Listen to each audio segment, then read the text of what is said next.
Bonjour à tous et à toutes. Ce podcast a été fortement inspiré par les travaux de M.J. DeMarco, auteur des livres L'autoroute du millionnaire, La voie express vers la richesse et l'autre livre Unscripted. Évidemment, les sujets de l'argent et de l'entrepreneuriat sont bien trop vastes pour être couverts dans un seul podcast. Aussi, j'ai essayé de condenser ces informations du mieux que je pouvais. Vous occupez probablement en ce moment un emploi que vous avez obtenu grâce à votre diplôme scolaire. Vous n'avez probablement pas beaucoup d'économies, vos dépenses semblent ridiculement élevées et vous avez l'impression de ne pas être assez payé. Vous avez des dettes de carte de crédit qui doivent être remboursées. Vous êtes peut-être un étudiant en voie d'obtenir un diplôme dont vous espérez qu'il vous permettra d'obtenir un emploi qui, vous l'espérez, vous rapportera beaucoup d'argent. Et vous n'avez probablement pas beaucoup d'économies. Vous n'avez qu'une lourde dette d'étudiant au-dessus de votre tête. La richesse. Devenir riche. Tout cela semble être un rêve si lointain. Comment ont-ils fait, vous demandez-vous, les autres? En voyant tous ces millionnaires et milliardaires, surtout ceux qui sont parvenus si jeunes, ça vous déconnecte et ça vous déconcentre et ça vous met en colère. Ils ont eu la chance d'être nés avec une cuillère d'argent dans la bouche, vous dites-vous. Ils ont triché pour obtenir cet argent. Ces rêves que vous aviez d'acheter cette voiture de sport préférée, rembourser votre hypothèque, de voyager à travers le monde, ils resteront simplement des rêves. Rien de plus, rien de moins. Vous en arrivez à la dure réalité que c'est un jeu truqué. C'est un jeu truqué depuis le début. Et vous êtes du côté des perdants. Mais si je vous disais que vous aviez tort, et s'il y avait un moyen d'y arriver, une véritable équation de la richesse, une science derrière la façon dont l'argent fonctionne. Et si vous n'aviez pas abandonné ces rêves de rembourser l'hypothèque de vos parents ou de voyager à travers le monde, me traiteriez-vous de menteur pour avoir dit ça? Je vous promets que je ne le suis pas. À la fin de ce podcast, vous comprendrez qu'il y a un côté de la médaille qui ne vous est pas montré. Mais je vous préviens, la route est difficile, elle est remplie de luttes, elle est remplie de hauts et de bas. Et laissez-moi être clair. Vous ne serez pas nombreux à compléter la course, mais pour ceux et celles d'entre vous qui y parviendront, la richesse dépasse ce que vous pensiez pouvoir atteindre. Au bout de ce chemin se trouve la liberté de ne plus jamais avoir à se soucier de l'argent. Alors, vous êtes avec moi? Que pensez-vous vraiment de l'argent? Est-ce que c'est quelque chose pour lequel vous travaillez? Est-ce qu'il est gagné ou hérité? Est-ce la cause première de tous les maux? Êtes-vous désespéré d'en avoir davantage? L'avez-vous poursuivi pendant la majeure partie de votre vie? La vérité, c'est que la plupart de ce que vous pensez de l'argent a été influencé par votre éducation et votre environnement. Le fait que votre école ne vous en ait pas beaucoup appris sur le sujet n'aide pas beaucoup les choses. C'est pourquoi la plupart d'entre vous vont avoir de fausses croyances sur l'argent qui ne vous aideront pas dans ce voyage. Maintenant, restez avec moi parce que nous allons devoir changer la façon dont vous avez vu l'argent toute votre vie. Hollywood a toujours eu l'habitude de dépeindre les riches et les nantis comme des individus malhonnêtes, corrompus ou ayant des droits. La question est de savoir si vous avez adhéré à ces croyances et à ces stéréotypes. Un récent rapport publié par WealthX a montré que parmi les ultra-riches de ce monde, ceux qui avaient une valeur nette de 30 millions de dollars ou plus, 68% d'entre eux l'avaient accompli par eux-mêmes. Il semble que toutes les autres études confirment cette conclusion. Warren Buffett, Howard Schultz, Oprah Winfrey, Jeff Bezos. Qu'est-ce que ces gens savent que vous ne savez pas? La vérité, c'est que votre équation est complètement erronée. Voici l'équation à 2 dimensions qu'on nous a enseignée. L'argent est égal au salaire gagné par un emploi. Au-delà d'un certain point, la perspective d'obtenir un emploi devient le seul but de votre éducation. Qu'y a-t-il de mal à cela, demandez-vous? Je vais supposer que si vous écoutez ce podcast, c'est que vous voulez gagner de l'argent, beaucoup d'argent, et en un temps aussi court que possible. Si c'est votre but, alors cette équation pour générer de l'argent ne vous mènera jamais à bon port. On a tous une ressource précieuse, la plus importante de toutes. Cependant, une fois qu'elle a disparu, il n'y a aucun moyen de la récupérer. Cette ressource, c'est le temps. Dans un emploi standard, la quantité d'argent que vous brûlez dépend du temps que vous y consacrez. Si vous gagnez 20 $ de l'heure et travaillez 40 heures par semaine, il vous faudrait environ près de 24 ans pour atteindre un total d'1 million de dollars. Mais ça, sans soustraire les impôts ou les dépenses que vous aurez à supporter pendant 24 ans. N'oublions pas que l'inflation diminuerait aussi la valeur de votre million de dollars. La réalité est qu'avec un salaire de 20 $ de l'heure, on ne peut pas vraiment être millionnaire à un âge avancé qu'en vivant de façon très frugale. La plupart de cette précieuse ressource qu'est le temps vous a échappé. Vous avez échangé tout ce temps contre de l'argent et ce n'était même pas une somme substantielle. Vous vous posez donc à nouveau la question, comment se fait-il alors qu'il y a des millionnaires et des milliardaires qui l'ont fait par eux-mêmes et si jeunes?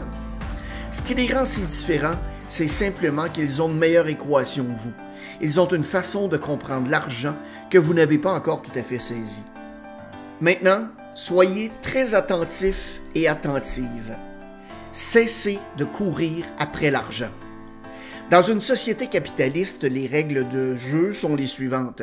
Vous êtes payé en proportion de la valeur perçue que vous avez. Les personnes qui perçoivent votre valeur sont le marché. Les consommateurs de l'économie, le marché, c'est vous, vos amis, votre famille, vos voisins, votre pays. On entend souvent les gens se plaindre que les joueurs de hockey sont surpayés. Mais pour que les joueurs soient payés des millions, un marché pour l'industrie du hockey doit exister. Les gens doivent d'abord voir la valeur du hockey pour pouvoir dépenser de l'argent en matchs et en marchandises. Si le marché est très demandeur de hockey, devinez ce qui arrive aux joueurs qui sont au sommet de leur performance. Ils sont payés généreusement. La question n'est pas de savoir si vous travaillez dur. La personne qui a un commerce de nettoyage à sec, par exemple, qui transpire et qui travaille fort chaque jour, est bien moins payée que le comptable assis derrière un bureau. Pourquoi? Parce que le marché perçoit la valeur de ce que fait le nettoyeur comme étant bien inférieure à celui du comptable. Aussi dur et abrupt que cela puisse paraître, le nettoyeur peut être remplacé par n'importe qui. Il n'est pas difficile d'apprendre à faire son travail et le marché ne le paiera donc pas plus que le comptable. La personne qui a passé des années à étudier les chiffres, la personne qui a fait économiser des milliers de dollars à ses clients sur leur impôt. Même avec cet exemple, on vient de discuter du fait que trouver un emploi est la bonne équation pour amasser une grande richesse en un temps plus court, ce qui n'est pas le cas. Alors, comment pouvons-nous augmenter la valeur perçue? Qu'en est-il des personnes comme Elon Musk et Jeff Bezos qui rend la valeur perçue si élevée? La première étape de cette équation de la richesse est assez simple. Si vous voulez de l'argent, eh bien, trouvez des solutions aux problèmes. Si vous prenez une seconde pour digérer cette affirmation, si vous voulez de l'argent, trouvez des solutions aux problèmes. Vous vous rendez compte que presque tout l'argent part de cette prémisse de base. S'il résout un problème, beaucoup d'argent seront versés. S'il s'agit d'un problème de 1000 $, eh bien la solution vous rapportera des milliers de dollars. Si c'est un problème d'1 million de dollars, alors la solution vous rapportera des millions. Pensez à tous les problèmes qu'un site comme Amazon peut résoudre.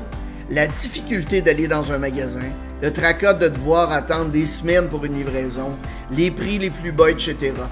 Jeff Bezos et toutes les entreprises qu'il possède maintenant aident à résoudre un problème de plusieurs milliards de dollars et a également été récompensé favorablement pour cela. Si vous courez après l'argent, alors vous avez tout fait de travers. Ça semble presque paradoxal. Mais si vous voulez de l'argent, ce n'est pas de l'argent que vous devriez chercher. Vous devriez chercher les problèmes. Mais surtout, trouver des solutions à ces problèmes. Et une fois que vous avez trouvé cette solution, faites-en une entreprise. Attendez, c'est donc ça. Il suffit de résoudre les problèmes et l'argent va apparaître. Je vais donc devoir créer la prochaine Amazon pour que je sois riche ou le prochain Facebook ou Google. Vous vous moquez de moi. Je ne sais même pas comment coder. J'ai même pas l'argent pour commencer quelque chose de cette envergure. Je m'accroche même pas à vos envies de reprendre des vieux schémas de pensée. Commencez par un problème. Commencez toujours par un problème. Écoutez le marché autour de vous. Qu'est-ce que les gens disent qu'ils n'aiment pas? Qu'est-ce que les gens disent qu'ils aimeraient voir apparaître? Qu'est-ce qui les frustre? Qu'est-ce qui leur pose un grand inconvénient? Est-ce un problème que vous pouvez résoudre et aussi un problème qui vaut la peine d'être résolu? La dernière étape de cette équation de la richesse consiste à trouver une solution évolutive au problème. Votre solution doit affecter beaucoup de personnes. Par exemple, ouvrir un restaurant va vous limiter à une zone locale. Mais une franchise, maintenant, c'est beaucoup plus évolutif. Votre solution est-elle un logiciel? Alors, ça signifie qu'une fois que le logiciel va être construit, vous pouvez l'adapter à l'infini en ligne sans avoir à vous soucier des choses comme la production, les frais d'expédition, parce que tout sera fait virtuellement. Hey, bonne chance pour trouver la solution évolutive avec un travail de 9 à 5. Mais attention, votre solution va nécessiter du temps pour générer de l'argent. Disons que vous êtes un professeur de yoga qui facture 100 $ de l'heure. Ben, félicitations, vous créez seulement, malgré cela, un autre travail déguisé en entreprise. Il n'y a qu'un certain nombre de leçons que vous pouvez livrer en une journée, et donc vos revenus sont limités dans le temps. Mais si vous créez un cours de yoga en ligne qui fonctionne 24 heures sur 24 et 7 jours sur 7, avec des leçons que vous n'avez eu à livrer qu'une seule fois, maintenant, c'est évolutif. La mise à l'échelle de votre solution est essentielle ici. Ne vous perdez donc pas sur ce point. L'automatisation joue également un rôle important. Les systèmes, les processus vont assurer le bon fonctionnement de votre entreprise s'ils sont correctement mis en œuvre. Et si vous pouvez sous-traiter quelque chose dans votre entreprise à quelqu'un d'autre ou engager un employé pour le faire à votre place en supposant que ce soit financièrement intéressant pour vous, alors faites-le. Vous occuper de tout est une mauvaise chose. Même si vous pensez que vous êtes le meilleur, il y aura toujours quelqu'un qui pourra faire un meilleur travail que vous. Une fois que vous avez trouvé une solution, c'est à vous de faire en sorte que cette solution soit accessible à tous les acteurs de votre marché. Il ne s'agit pas de votre ego, ni de ce qui vous passionne. Le marché ne se soucie pas de vos passions. Maintenant que votre entreprise rentable fonctionne avec les bons systèmes et processus, il est temps de passer à autre chose et de récolter ce que vous avez semé. Il y a deux voies probables que vous allez devoir emprunter à ce stade. Soit vous poursuivez votre activité ou soit vous encaissez et vendez l'entreprise. Au moment où quelqu'un achète la solution, vous avez passé des années à construire une entreprise. C'est par exemple le rachat d'Instagram par Facebook pour 1 milliard. PayPal est vendu à eBay pour 1,5 milliard, dont 165 millions sont allés directement dans la poche d'Elon Musk. C'est là que se concrétisent tous les efforts que vous consacrez à la construction de votre entreprise. Et si vous choisissez de continuer à gérer votre entreprise, il y a une multitude de raisons pour lesquelles vous voulez le faire. Peut-être est-ce que vous aimez l'entreprise que vous avez créée, vous voudrez rester avec votre bébé. Peut-être pensez-vous pouvoir lui apporter une plus grande valeur ajoutée et la vendre en fin de compte pour un prix supérieur à sa valeur actuelle. Peut-être que cette entreprise fonctionne passivement en arrière-plan, de sorte que vous n'avez pas à faire grand-chose pour que les choses continuent de tourner. Ou peut-être est-ce une combinaison de ces trois choses. Dans tous les cas, vous l'avez fait. Vous avez résolu un problème que le marché voulait résoudre et il vous a récompensé favorablement pour l'avoir fait. Alors maintenant, je vous demande, alors à quoi tout cela servirait-il de toute façon? Pour la plupart d'entre vous, ce n'est pas une question d'argent. L'argent n'est qu'un morceau de papier, un chiffre sur un écran. Sa valeur n'est étayée que par notre croyance en sa valeur. Dès le début, il n'y a jamais été question d'argent. Rembourser l'hypothèque, acheter la voiture de vos rêves, voyager à travers le monde sans jamais avoir à vous soucier de votre situation financière. C'est la liberté que vous cherchez. Votre destination n'avait rien à voir avec l'argent. C'est un sentiment, une sensation, la possibilité de faire ce que vous voulez quand vous le voulez sans jamais avoir à y penser. Est-ce que j'ai épuisé toutes mes vacances de l'année? Comment vais-je payer le loyer? Pourrais-je vivre de ma pension? Quel rêve devrais-je sacrifier parce que je n'ai pas les moyens de les poursuivre? La leçon la plus importante de ce podcast n'a jamais porté sur la nature de l'argent. Il s'agit de la seule ressource précieuse dont on dispose tous, la seule ressource que nous ne pourrons jamais récupérer, le temps. Donner une grande partie de votre temps pour un travail que vous n'aimez probablement pas, en vaut-il vraiment la peine?